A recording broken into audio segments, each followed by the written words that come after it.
Saloperie de saloperie. Punaise. Ah, salut à tous, bienvenue dans l'antre. Je suis Ding Chavez et la mécanique de précision, c'est ma passion. Je ferai ça vraiment toute la journée. D'ailleurs, aujourd'hui, on va parler d'une nouvelle réplique, le Scar H de chez Cybergun en modèle GBBR. Allez, c'est parti. Comment ça marche tout ça là? Ouais, ça me saoule.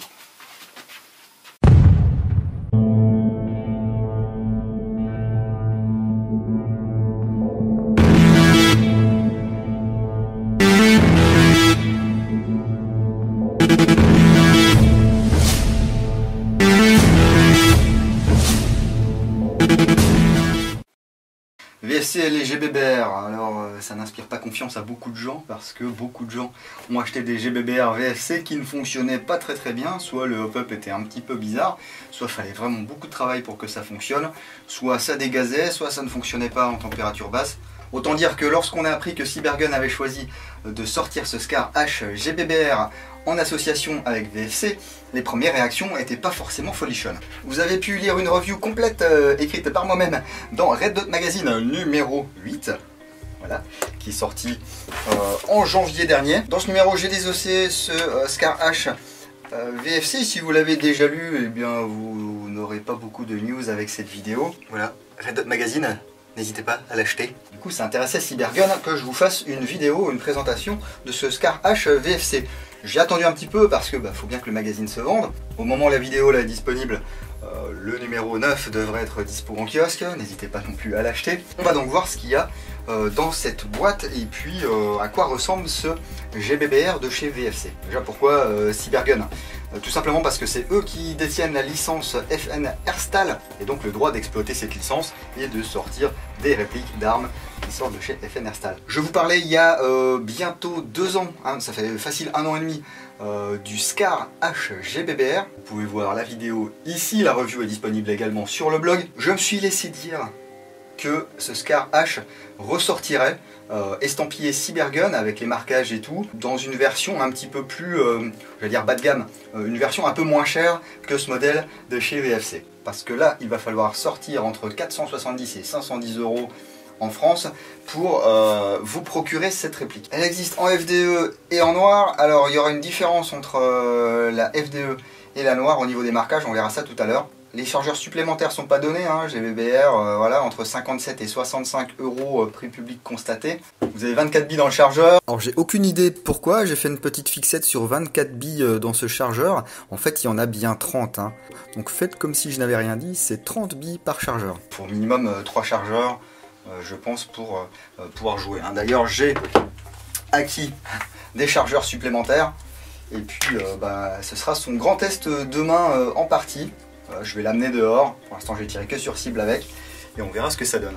Alors une fois passé le visuel de la boîte avec toutes les données techniques, alors je crois qu'il va y avoir des évolutions au niveau des boîtes et des visuels sur les répliques Cybergun bientôt. Je pense qu'à terme ils mettront sans doute plus la portée maximale, ça rime à rien, mettre une portée maximum ici de 57,48 mètres. Ouais, vent dans le dos, avec quelle bille, avec quel gaz, à quelle puissance.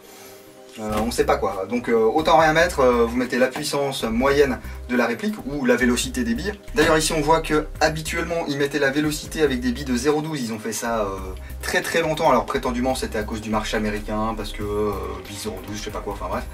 Maintenant ils mettent bien avec des billes de 0,1 g, et là on annonce 120 mètres secondes, donc 393 fps, on verra si c'est le cas. Alors, oh là là, bon rien, tout est bien emballé hein. Ici le chargeur dans son petit sac, donc chargeur gaz bien sûr. Alors comme vous avez l'espèce de fast mag ici, la valve de percussion et la valve de chargement sont situées l'une en dessous de l'autre. Voilà, ici on a le système de bolt stop, les lèvres. Donc vous voyez, il n'y a pas de visuel sur le nombre de billes qui vous reste. Et les lèvres sont très serrées, c'est du plastique. Hein. Évitez de charger ça avec un BB loader, avec un embout classique, parce que vous risquez de marquer vos billes, voire de casser vos billes. Je vous dis ça parce que ça m'est arrivé. Alors que si vous utilisez le BB loader qui est fourni, vous n'aurez pas de problème. Bon, c'est un chargeur qui est massif, hein, bonne capacité en gaz. On regarde dans la revue combien de billes on peut tirer avec un chargeur, avec une charge, hop là. Ensuite on va trouver, waouh, du matos, j'aime bien. Donc un BB loader et un manuel. Alors le BB loader, il est fourni avec un embout particulier. Donc, voilà, bon je m'en suis servi, hein, bien sûr. Voilà.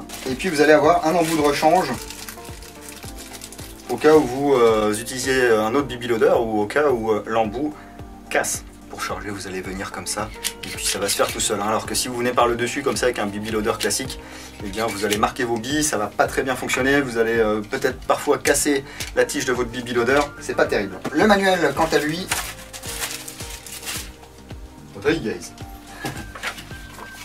toujours avec la garantie Full 5 chez Cybergun, donc une garantie 5 ans. Et puis ici, voilà, comment se servir de la réplique, comment charger en gaz, comment charger des billes, comment faire l'entretien courant de votre réplique, donc le démontage sommaire, pour tout ce qui est nettoyage, graissage. Hop, on sait que les GBBR ont un tout petit peu plus besoin d'entretien que les AEG, notamment le canon, les gars, nettoyez votre canon après chaque partie, hein, parce que vous allez avoir peut-être du silicone si vous utilisez un gaz qui n'est pas sec, vous allez avoir des petites projections de saleté, donc c'est toujours bien de nettoyer son canon et puis passer un petit coup aussi sur le joint au pop. Quoi d'autre? Une réplique. My god. Bah ouais, c'est bon, hein. Alors, emballé dans un plastique à la manière de pas mal de répliques VFC là. Alors vous amusez pas avec le truc là, le laissez pas traîner parce que les sachets plastiques comme ça c'est dangereux, surtout si vous avez des enfants ou des petits animaux ou quoi qui risquent de se mettre dedans. Si c'est pour retrouver votre petit lémurien ou je sais pas quoi crevé dans votre plastique une semaine après, il est où Kiki? Bah Kiki il est tout sec. Donc ça c'est dangereux, on ne laisse pas traîner. On dit quoi? Merci papa. Donc ah bah il est sympa hein, quand même hein, ce Scar. Alors je fais style, je le découvre. Alors que je l'ai en main depuis un certain temps. Mais je me mets dans votre peau. Oh là là, il est beau le Scar. Donc voilà, il est constitué d'aluminium usiné CNC, donc d'aluminium anodisé, et de fibres de nylon pour le receveur inférieur, par exemple la poignée, la crosse, etc. Toutes les parties plastiques. Donc pour le haut de l'aluminium anodisé, donc toujours cette couleur bronze spécifique au Scar, donc ça existe en noir aussi ça. De l'autre côté vous allez avoir les marquages de chez FNR Stahl, sauf que là on a calibre 6 mm. Diantre. Donc les gens se sont plaints un petit peu, oui calibre 6 mm, ça fait chier, c'est pas réaliste, ça sert à rien d'avoir des licences, patati patata. Donc ce qu'ils ont fait sur le modèle noir et les productions suivantes, c'est qu'au lieu d'avoir le marquage FN Scar H calibre 6 mm, ils ont mis 7,62. Sinon au niveau des marquages, pas grand chose d'autre, hein. Ici on retrouve la crosse légendaire du Scar, donc réglable tous azimuts, 6 positions de longueur. Ici l'appui-joue qui est également réglable via un bouton. Très sympa, et puis bien sûr, possibilité de la plier. Voilà, et de la verrouiller ici sur le côté de la réplique. Vous avez quelque chose d'assez compact. Si vous voulez mettre ça dans une housse, c'est pas mal, hein. Ou si vous faites des sauts en parachute avec vos répliques, peut-être. Donc le Scar faisait partie des derniers de la course au remplacement du FAMAS, et puis c'est le HK416 qui a été choisi. Le Scar était vraiment parmi, on va dire, les 2 ou 3 derniers concurrents. Je ne vais pas vous refaire l'histoire du Scar, vous pouvez cliquer ici, je vous cale directement le morceau de vidéo voilà, où je fais ça avec le Scar H de chez WE. Mais bon, sachez que c'est reconnu comme étant une bonne arme, donc il y a beaucoup d'airsofters qui pensent que ça va être une bonne réplique ou qui ça plaît et puis qui du coup vont s'inspirer des forces spéciales qui utilisent le Scar et acheter une réplique de Scar. Donc dispo en AEG depuis belle lurette, dispo chez WE en GBBR depuis quelques années aussi, hein, déjà le modèle L et ensuite le modèle H. Et là donc VFC s'est lancé sur commande de Cybergun dans la fabrication d'un Scar H à gaz. Les contrôles sont ambidextres, hein, sélecteur de tir avec l'écran bien marqué. Ici le bouton de rétention du chargeur va également être ambidextre. L'arrêtoir de culasse est fonctionnel, par contre il n'est pas ambidextre. On va mettre le chargeur, je vais vous montrer qu'il fonctionne bien. Alors les chargeurs au début, faut y aller, voilà, là il n'est pas enclenché, là il est enclenché. Faut y aller comme il faut, hein, quand vous allez vouloir l'enlever. Celui-là c'est celui d'origine, il a déjà servi un petit peu donc ça passe. Et si j'en prends un neuf là,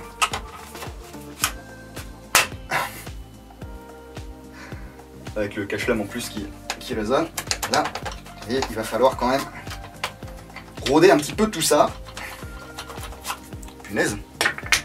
Donc il y a eu une petite épaisseur de peinture sur le chargeur. Vous voyez, ça fait des traces. Là, ça va un peu mieux. Ici, je tire le levier d'armement.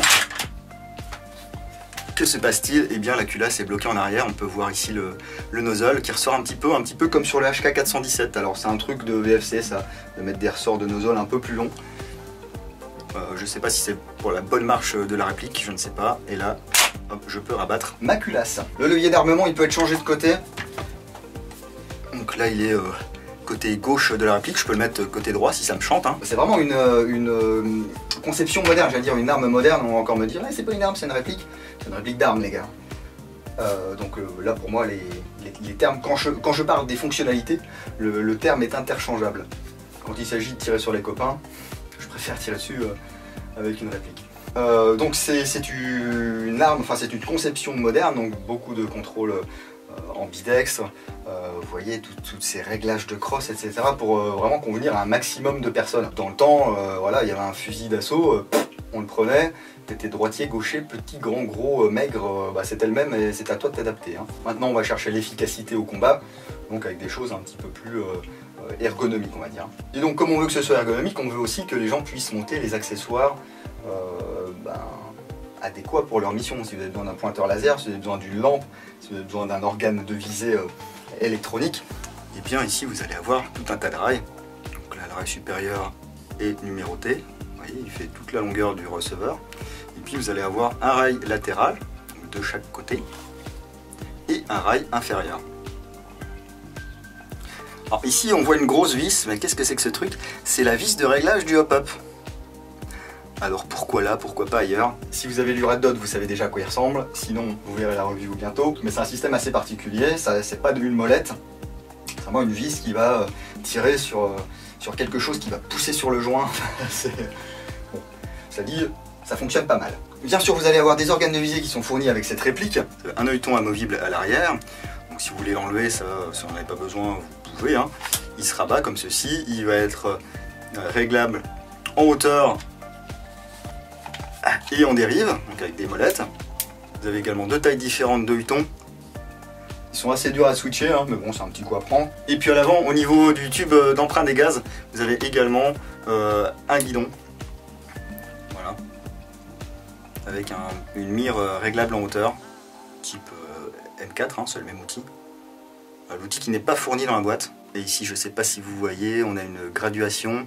Vous pouvez également régler le guidon bien en dérive.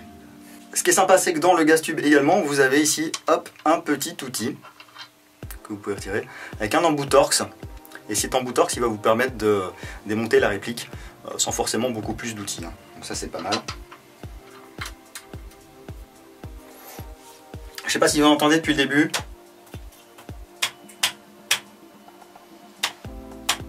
Voilà, le cache-flamme spécifique du Scar H, là, du Mark 17, avec ces trois ailettes là, eh bien ça a tendance à résonner un petit peu lorsque vous tirez ou lorsque vous manipulez la réplique.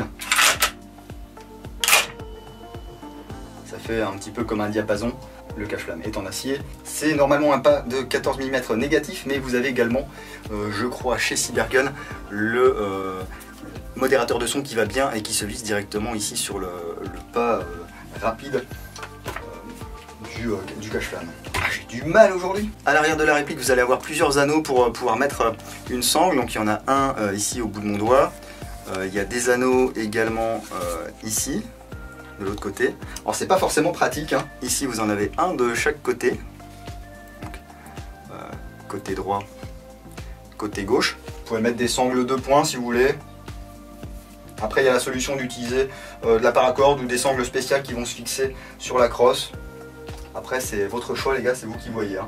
Ce qui vous convient le mieux. Voilà, globalement franchement ça respire la solidité. Il n'y a pas de jeu. Non, c'est quand même pas mal. La nodisation est bien faite. Bon, j'ai déjà mis mes gros doigts bien gras dessus. Pour le démontage sommaire, ici vous avez une goupille à l'avant, au bout de mon pouce. Vous allez la retirer Bon, c'est pas forcément facile à faire sans outils, hein. Un petit coup de chasse-goupille, voilà.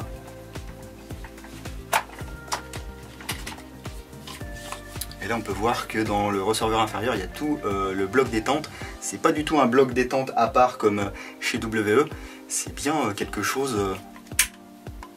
hop, avec un marteau et tout. Ça ressemble quand même à l'interne d'un vrai, hein. Alors, il y a des pièces en acier, genre l'arrêtoir de culasse qui va être en acier. Par contre le gros marteau ici, lui il est pas en acier, hein. Le percuteur, hop, voilà, je vous colle l'aimant, il est en acier, donc ça c'est pas mal. Alors, ici vous avez de l'acier. Le sélecteur de tir, lui, n'est pas en acier. Bon, il y a quand même pas mal d'alliages. Ouais.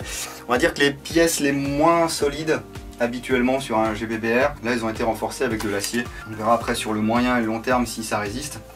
Mais en tout cas, on a quelque chose d'un peu plus réaliste que ce que fait WE, même si les blocs détente WE sont assez faciles à réparer lorsque ça pète. Donc, et puis, pas très onéreux surtout. Là, on ne sait pas trop s'il y aura des pièces.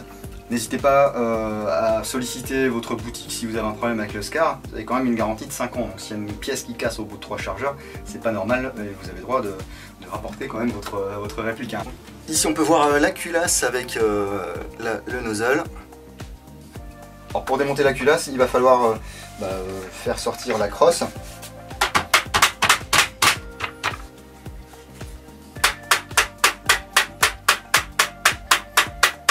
Quand je vous dis qu'il n'y a pas de jeu, en tout cas sur celui-là, il n'y a pas de jeu.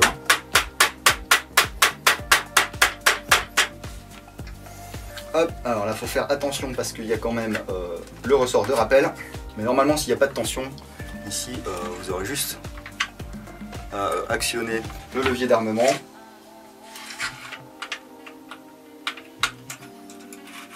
Voilà.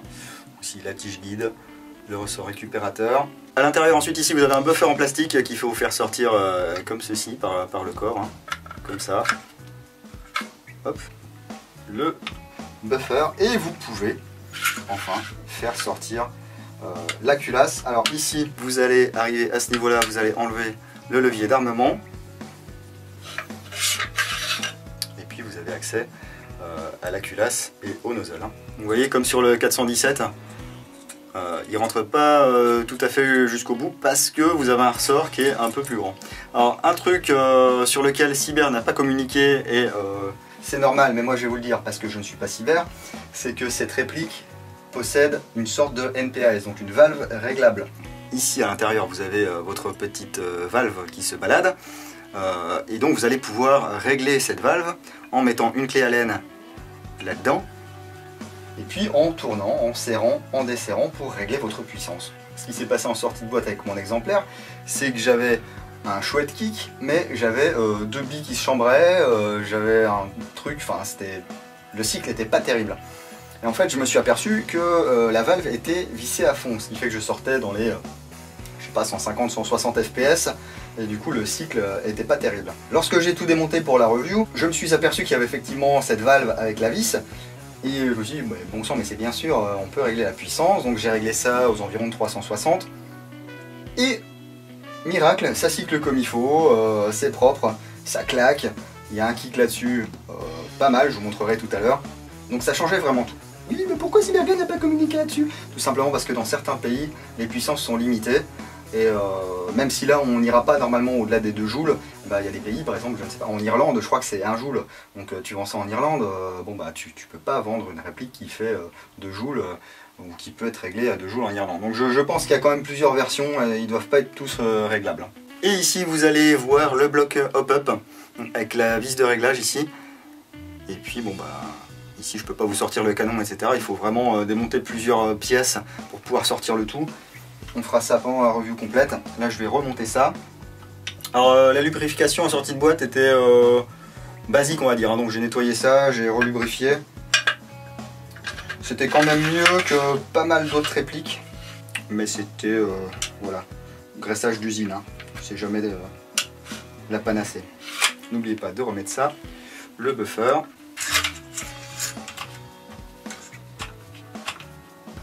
On peut remettre la crosse.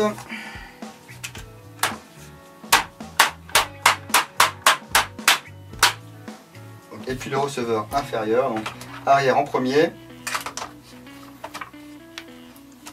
Voilà. Et voilà le travail. Je vais mettre un peu de gaz là-dedans. Bon, ça sert à rien de mettre du gaz pendant 50 secondes les gars. Allez, je dirais 7-8 secondes, ça suffit.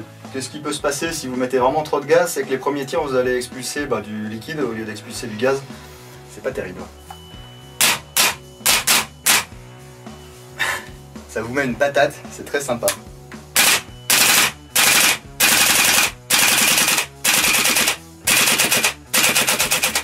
Je vais faire un deuxième chargeur, on va voir si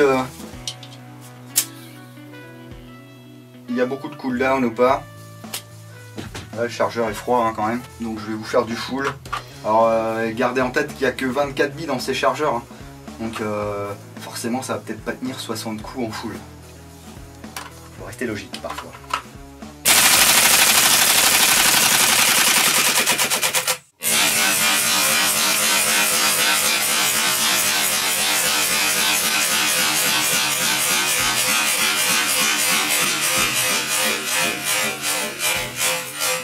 Là vous voyez, en full vous allez largement pouvoir tirer un chargeur complet. Bon là il fait 23 degrés forcément. J'ai fait des essais cet hiver du coup quand j'avais testé la réplique.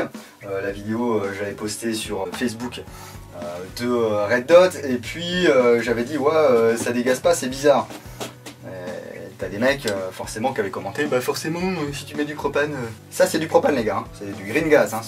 Voilà, c'est la même chose. Des fois vous allez avoir peut-être un petit peu d'additif siliconé dedans. Mais voilà, arrêtez de faire une fixette comme ça, oh mon dieu, du propane, mais ça résiste à tout. Non, c'est du green gas les gars, ça résiste un peu mieux que de l'ultraire, mais vous n'allez pas pouvoir faire des miracles. Ma réflexion de tiens c'est bizarre, ça dégaze pas, c'était surtout parce que c'était un GBBR de chez VFC, hein, et que j'en ai vu passer quand même quelques-uns entre mes mains, et que la plupart n'aimaient pas beaucoup le froid, et n'aimaient pas beaucoup non plus le full. Mais là on va pas être sur une réplique de soutien, vous allez avoir donc 24 billes dans votre chargeur, vous allez compter les coups, hein. Vous allez faire peut-être parfois du semi-rapide, mais ça va s'arrêter là, un petit peu de full pour épater les copains, vous allez normalement passer vos 24 billes largement. Hein. Donc voilà pour ce Scar H GBBR de chez Cybergun / VFC. Franchement c'est une réplique qui claque si on aime le Scar, si on aime le GBBR. J'ai pas été spécialement déçu par les performances en sortie de boîte, vous verrez ça dans les tests de tir et puis la review complète. J'ai pas eu ce souci comme certains utilisateurs de vis de hop-up qui se dérèglent apparemment, qui est un petit peu molle ou quoi. Là la mienne est vraiment très dure, vous avez des joints toriques à l'intérieur pour plaquer justement cette vis et créer une tension. Là il faut vraiment que j'utilise une pièce ou un tournevis pour le régler, hein. À la main, même avec des gants, c'est super raide. Hein. Bon kick, en ce qui me concerne, performance pas trop dégueulasse, la puissance réglable, donc ça peut être un atout si vous allez jouer à droite ou à gauche, parfois, et bien avec une réplique à 400 fps en sortie de boîte, on peut pas aller partout, voilà, même si on joue qu'en semi. Là comme vous avez une version relativement courte de ce Scar H, vous pourriez très bien dire bah tiens je vais le prendre en CQB et puis vous feriez refouler. Là le fait de pouvoir régler la puissance, vous n'êtes pas obligé déjà de jongler avec des gaz moins péchus ou quoi pour pouvoir jouer. Vous allez pouvoir faire quelques tests, passer au chronie 1 ou 2 fois et puis leur gars vous dira bon bah c'est bon, tu touches plus à rien. Et puis tu vas jouer comme ça. Je remercie encore une fois Cybergun qui a mis cette réplique à ma disposition. Je vais recevoir beaucoup de questions. Est-ce qu'il vaut mieux que j'achète le VFC ou est-ce qu'il vaut mieux que j'achète le WE? Les deux sont de bonnes répliques. Après c'est à vous de voir. Concernant les retours sur le WE, il y en a vraiment beaucoup parce que ça fait des années qu'il existe. Ça reprend la mécanique de base du Scar L. Donc on sait déjà ce qui pète pas, ce qui peut péter, les faiblesses, etc. Là c'est une réplique qui est sortie il y a quelques mois. Il n'y en a pas beaucoup sur les terrains, enfin en tout cas moi j'en ai pas vu beaucoup, j'en ai vu plus à vendre en occasion que sur les terrains. Donc il n'y a pas beaucoup de retours, il n'y a pas beaucoup de reviews. Donc si vous avez acheté cette réplique et que vous en êtes content, ou vous n'en êtes pas content, vous avez eu des soucis avec, vous avez eu des casses, ou alors vous réussissez à tirer à 60 mètres d'aigus comme ça à 350 fps, bah, n'hésitez pas à commenter. Si vous avez aimé cette vidéo, lâchez un petit pouce vers le haut. Si vous n'avez pas aimé, haha, le pouce vers le bas. N'oubliez pas, l'airsoft est un loisir, ça ne sert à rien de rager ou de s'exciter sur Facebook ou sur YouTube ou que sais-je dans les commentaires. Bah, si vous êtes énervé, bah, je sais pas, pétez un coup quoi. La review, les tests de tir, ça sortira quand ça sortira. D'ici là, je vous dis à bientôt dans l'entre du dingo. Bisous.